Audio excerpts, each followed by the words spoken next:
Hey guys, कैसे हो आप लोग। तो आज हम इन पांचों स्नैपड्रैगन चिपसेट वाले स्मार्टफोन का एक्सट्रीम परफॉर्मेंस टेस्ट करने वाले हैं। कौन सा फोन का परफॉर्मेंस सबसे तगड़ा मिलता है, कौन ज्यादा स्टेबल रहता है एक्सट्रीम सिचुएशन में भी, हीटिंग किस में ज्यादा देखने को मिलता है, थ्रॉटलिंग किस में ज्यादा होता है, एंड ऑलमोस्ट 2 घंटे के एक्सट्रीम टेस्ट में कितना बैटरी ड्रेन होता है, सब कुछ चेक करेंगे। तो गाइस चलिए स्टार्ट करते हैं।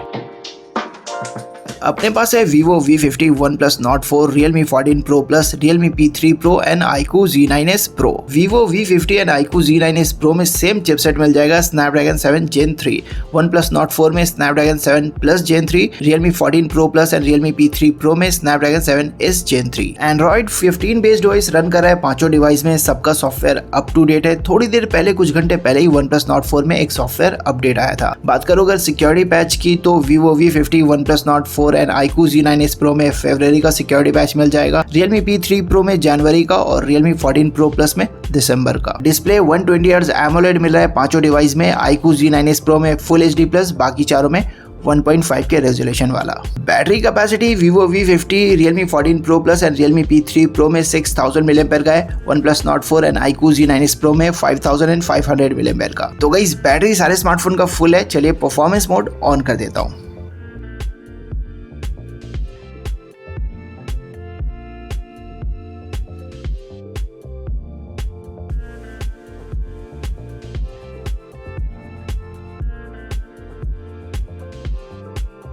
सारे ऐप्स को मैंने क्लोज कर दिया है। पांचों डिवाइस सेम वाईफाई नेटवर्क से कनेक्टेड है एंड ब्राइटनेस को अप कर देता हूं मैं सबका फुल। चलिए स्टार्ट करते हैं Geekbench 6 टेस्ट से। 2 राउंड होगा ये टेस्ट, पहले राउंड है, दूसरे राउंड के स्कोर को हम कंपेयर भी कर लेंगे।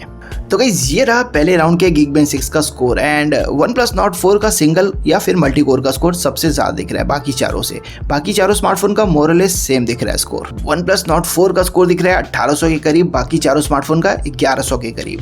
मल्टी कोर का स्कोर अगर कंपेयर करें हम, तो OnePlus Nord 4 का दिख रहा है 3800 के आसपास, Realme 14 Pro Plus and Realme P3 Pro का मोरलेस सेम दिख रहा है 3200 के आसपास, एंड Vivo V50 और iQOO Z9s Pro का सेम दिख रहा है 3000 के आसपास। चलिए अब देखते हैं दूसरे राउंड में स्कोर क्या आता है, स्कोर ड्रॉप होता है या फिर सिमिलर दिखता है। अब टेम्परेचर चेक कर लेते हैं दूसरे राउंड में। वैसे याद दिला दूं, पांचों स्मार्टफोन का बॉडी टेम्परेचर मोरलेस सेम ही था, 32 डिग्री के आसपास।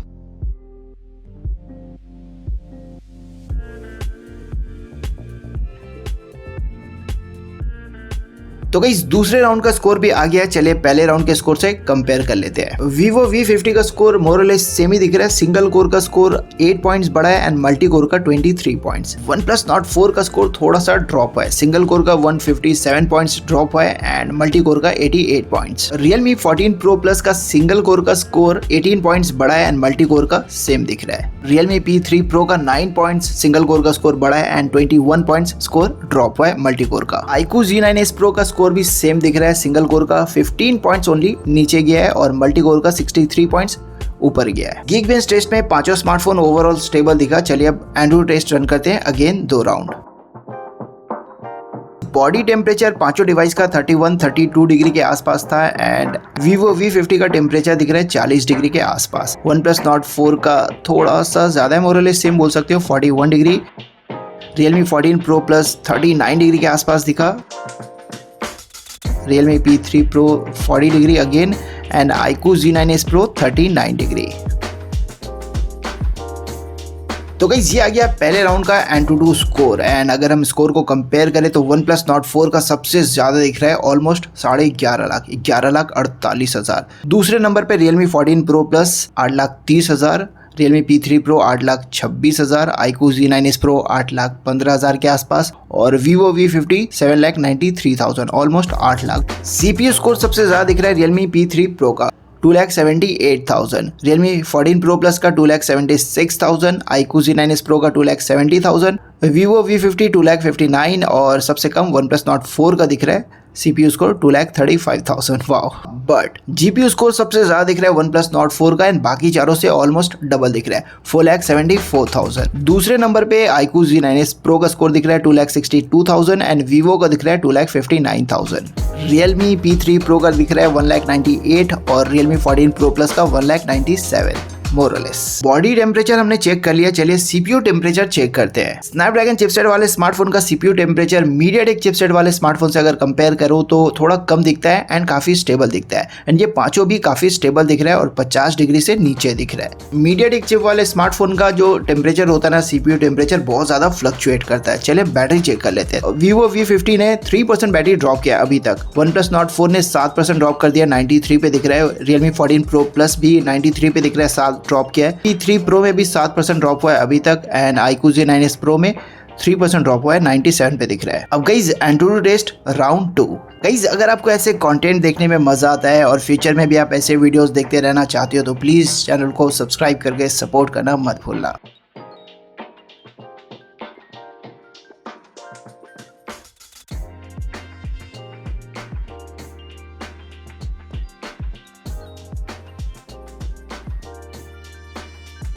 तो गाइस एंट्रोइड टेस्ट के दूसरे राउंड में टेम्परेचर थोड़ा हाई हुआ है, बट अगेन बहुत ज्यादा टेम्परेचर नहीं दिख रहा है किसी भी डिवाइस का। दूसरे राउंड का स्कोर आ गया है, चले पहले राउंड के स्कोर से कंपेयर करके देखते हैं। Vivo V50 का स्कोर दिख रहा है 7,74,000, मतलब 18,000 स्कोर, 18,000 के आसपास स्कोर इसका ड्रॉप हुआ है दूसरे राउंड में। पांचों स्मार्टफोन में सबसे ज्यादा स्कोर किया था OnePlus Nord 4 ने एंड दूसरे राउंड में भी सबसे ज्यादा स्कोर दिख रहा है, बट अगेन पहले राउंड के स्कोर से कंपेयर करें तो 1,24,000 1,24,000 स्कोर इसका दूसरे राउंड में ड्रॉप हुआ है। Realme 14 Pro Plus का स्कोर काफी स्टेबल दिख रहा है। दूसरे राउंड में स्कोर किया इसने 8,26,000, मतलब only 3,700 more less score drop हुआ है इसका। Realme P3 Pro का स्कोर भी ड्रॉप हुआ है, 8,18,000 के आसपास स्कोर दिख रहा है इस बार दूसरे राउंड में, 7,500 के आसपास इसका स्कोर ड्रॉप हुआ है। iQOO Z9s Pro का स्कोर दिख रहा है 8,04,000 मोर लेस, 11,000 के आसपास इसका स्कोर ड्रॉप हुआ है। सीपीयू टेम्परेचर की अगर बात करूं तो अगेन पांचों स्मार्टफोन काफी स्टेबल दिख रहा है और 50 डिग्री से नीचे दिख रहा है। ओनली OnePlus Nord 4 ने 51 डिग्री के आसपास टच किया था, बाकी चारों स्मार्टफोन का टेम्परेचर 48-49 डिग्री के आसपास दिख रहा है सीपीयू टेम्परेचर। ऑलमोस्ट 1 घंटे के एक्सट्रीम टेस्ट के बाद Vivo V50 ने ओनली 8% ड्रॉप किया, बैटरी 92 पे दिख रहा है। OnePlus Nord 4 13% ड्रॉप कर चुका है, 87 पे दिख रहा है। Realme 14 Pro Plus 89 पे दिख रहा है, 11 ड्रॉप किया है। Realme P3 Pro भी 89 पे दिख रहा है, इसमें भी 11% ड्रॉप हुआ है एंड iQOO Z9s Pro में 92 पे दिख रहा है, 8% ड्रॉप हुआ है अभी तक। अब गाइस हम सीपीयू थ्रॉटलिंग टेस्ट रन करेंगे अगेन 2 राउंड। पहला राउंड होगा 15 मिनट 50 थ्रेड्स का और दूसरा राउंड 30 मिनट 100 थ्रेड्स का। पांचों स्मार्टफोन का बॉडी टेम्परेचर 31-32 डिग्री के आसपास था एंड अभी पहले राउंड में सीपीयू थ्रॉटलिंग टेस्ट में थोड़ा ज्यादा गर्म हो गया Vivo V50, 46 डिग्री के आसपास इसका बॉडी टेम्परेचर दिखा। OnePlus Nord 4 का 43 डिग्री के आसपास। Realme 14 Pro Plus का भी मोरलेस सेम 42 डिग्री के आसपास दिखा temperature. Realme P3 Pro 41 degree and iQOO Z9s Pro में थोड़ा ज़्यादा 44 डिग्री के आसपास दिखा। तो गाइस 15 मिनट 50 थ्रेड्स का सीपीयू थ्रॉटलिंग टेस्ट का रिजल्ट आ गया एंड पांचों स्मार्टफोन काफी ज्यादा स्टेबल दिख रहा है। सबसे ज्यादा स्टेबल दिख रहा है Vivo V50, 95% इसने स्कोर किया है। iQOO Z9s Pro ने 94%, Realme 14 Pro Plus ने 93% और Realme P3 Pro और OnePlus Nord 4 ने सेम 90% स्कोर किया। कुछ घंटे पहले जो OnePlus Nord 4 में अपडेट आया ना, इस अपडेट के बाद स्पेशली मैं देख रहा हूँ कि OnePlus Nord 4 काफी स्टेबल परफॉर्म कर रहा है, स्पेशली थ्रॉटलिंग टेस्ट में काफी इंप्रेसिव दिख रहा है। अगर परफॉर्मेंस की बात करूँ तो मैक्स परफॉर्मेंस सबसे ज्यादा दिख रहा है iQOO Z9s Pro का 3,39,000, थोड़ा कम दिख रहा है Vivo V50 का 3,32,000 एंड Realme P3 Pro का दिख रहा है 2,95,000। OnePlus Nord 4 का दिख रहा है 2,74,000 और Realme 14 Pro Plus का 2,69,000। तो OnePlus Nord 4 का स्कोर थोड़ा एक्चुअली लो दिख रहा है इसके प्रोसेसर के हिसाब से। बट डोंट वरी, गेमिंग में OnePlus Nord 4 का परफॉर्मेंस काफी सॉलिड एंड काफी स्टेबल मिलता है। बात करो अगर सीपीयू टेम्परेचर की तो पांचों स्मार्टफोन का सीपीयू टेम्परेचर अभी थोड़ा हाई हुआ है, बट अगेन बहुत ज्यादा नहीं अगर इसको मीडियाटेक के चिपसेट वाले स्मार्टफोन से कंपेयर करूं तो। Vivo V50 का 53 के आसपास दिखा मैक्सिमम, OnePlus Nord 4 में भी 53 के आसपास दिखा, Realme 14 Pro Plus में भी 53 डिग्री के आसपास दिखा एंड Realme P3 Pro और iQOO Z9s Pro में थोड़ा कम 51 डिग्री के आसपास एंड ये बहुत ज्यादा फ्लक्चुएट भी नहीं कर रहा पांचों डिवाइस। नाउ गाइस अभी तक के टेस्ट में Vivo V50 ने 14% बैटरी ऑलरेडी ड्रॉप कर लिया है, OnePlus Nord 4 ने 18%, Realme 14 Pro Plus ने 15, Realme P3 Pro ने भी 15 और iQOO Z9s Pro ने 14।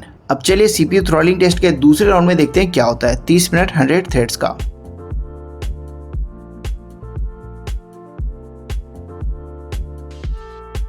तो गाइस 1 घंटा 45 मिनट के एक्सट्रीम टेस्ट के बाद Vivo V50 का बॉडी टेम्परेचर थोड़ा हाई हो गया है, 49 डिग्री के आसपास इसका मैक्सिमम बॉडी टेम्परेचर दिखा। OnePlus Nord 4 का अभी मोरलेस सेम ही दिख रहा है, 44 डिग्री के आसपास, ज़्यादा गर्म नहीं हुआ है। Realme 14 Pro Plus थोड़ा नीचे गया है, 41 डिग्री के आसपास दिख रहा है इसका टेम्परेचर। Realme P3 Pro का टेम्परेचर भी थोड़ा नीचे गया है और iQOO Z9s Pro का टेम्परेचर थोड़ा हाई हुआ है, 46 डिग्री के आसपास इसका मैक्सिमम बॉडी टेम्परेचर दिखा। तो गाइस CPU थ्रॉटलिंग टेस्ट के दूसरे राउंड का स्कोर आ गया है एंड अगेन स्कोर काफी इंप्रेसिव दिख रहा है पांचों डिवाइस का। Vivo V50 ने पहले राउंड में 95% स्कोर किया था एंड इस राउंड में 94%। OnePlus Nord 4 ने पहले राउंड में 90% स्कोर किया था एंड इस राउंड में no CPU thermal throttling detected. Wow. Realme 14 Pro Plus ने पहले राउंड में 93% स्कोर किया था, इस राउंड में 87%। P3 Pro ने पहले राउंड में 90% स्कोर किया था एंड दूसरे राउंड में भी 90%। एंड iQOO Z9s Pro ने पहले राउंड में 94% स्कोर किया था, इस राउंड में 95%, पहले से भी बेटर। हीटिंग की अगर बात करूं तो सबसे ज्यादा बॉडी टेम्परेचर दिखा Vivo V50 में 49 डिग्री, उसके बाद iQOO Z9s Pro में 46 डिग्री। बाकी तीनों स्मार्टफोन में मोरलेस सेम दिखा, OnePlus Nord 4 में 45 डिग्री, Realme 14 Pro Plus में 44 डिग्री के आसपास और Realme P3 Pro में भी मोरलेस सेम 44 डिग्री के आसपास मैक्सिमम बॉडी टेम्परेचर दिखा। CPU temperature iQOO Z9s Pro में 51 डिग्री दिखा, बाकी चारों में 53 डिग्री, यानी पांचों स्मार्टफोन काफी स्टेबल दिखा। पांचों स्मार्टफोन का CPU टेम्परेचर बहुत ज्यादा फ्लक्चुएट नहीं कर रहा था और बहुत ज्यादा भी नहीं दिखा। नाउ गाइस 2 घंटे के एक्सट्रीम टेस्ट के बाद Vivo V50 ने 26% बैटरी ड्रॉप किया है, 1560 मिली एम्पेयर। OnePlus Nord 4 ने 28% ड्रॉप किया है, 1540 मिली एम्पेयर। Realme 14 Pro Plus ने 22%, 1320 मिली एम्पेयर। Realme P3 Pro ने 23%, 1380 मिली एम्पेयर और iQOO Z9s Pro ने 26% ड्रॉप किया, मतलब 1430 मिली एम्पेयर। परफॉर्मेंस की अगर बात करूं तो सबसे टॉप दिखा OnePlus Nord 4, Geekbench हो या फिर AnTuTu, सबसे ज्यादा स्कोर किया सारे टेस्ट में। OnePlus Nord 4 थ्रॉटलिंग टेस्ट में एवरेज परफॉर्म करता है बट आज काफी इंप्रेसिव दिखा, स्पेशली लास्ट अपडेट के बाद से काफी बढ़िया दिखा। पहले राउंड में 90% और दूसरे राउंड में 100% स्कोर दिखा, no CPU thermal throttling detected. Geekbench हो या फिर AnTuTu स्कोर काफी हाई दिखा OnePlus Nord 4 का बाकी चारों से, बट अगेन AnTuTu टेस्ट के दूसरे राउंड में 1,24,000 के आसपास स्कोर ड्रॉप भी किया था OnePlus Nord 4 ने। नाउ गाइस सेम चिपसेट वाले Vivo V50 and iQOO Z9s Pro को अगर कंपेयर करें तो Geekbench में दोनों स्मार्टफोन का स्कोर बहुत सिमिलर दिखा, बहुत क्लोज दिखा, बट AnTuTu टेस्ट के राउंड 1 में 22,000 और दूसरे राउंड में 43,000 स्कोर Z9s Pro ने ज्यादा किया था Vivo V50 से। ऐसे दोनों ओवरऑल काफी स्टेबल दिखा और थ्रॉटलिंग टेस्ट में भी दोनों काफी स्टेबल दिखा, सॉलिड दिखा। सेम चिपसेट वाले Realme 14 Pro Plus and Realme P3 Pro को अगर कंपेयर करें तो Geekbench में अगेन दोनों स्मार्टफोन काफी सिमिलर दिखा परफॉर्मेंस में, स्कोर में, एंड AnTuTu स्कोर भी दोनों स्मार्टफोन का बहुत सिमिलर दिखा, लेकिन 14 Pro Plus का स्कोर 4000 ज्यादा आया था पहले राउंड में और दूसरे राउंड में कुछ 7500 के आसपास। And guys CPU throttling test में दोनों ही स्मार्टफोन स्टेबल दिखा। ये था इन पांचों स्मार्टफोन का performance, heating and battery comparison. Video अगर पसंद आया, हेल्पफुल लगा तो प्लीज इसको लाइक और शेयर करना मत भूलना। थैंक्स फॉर वॉचिंग, फिर मिलेंगे नेक्स्ट वीडियो में। देखते रहिए iPhone Unbox।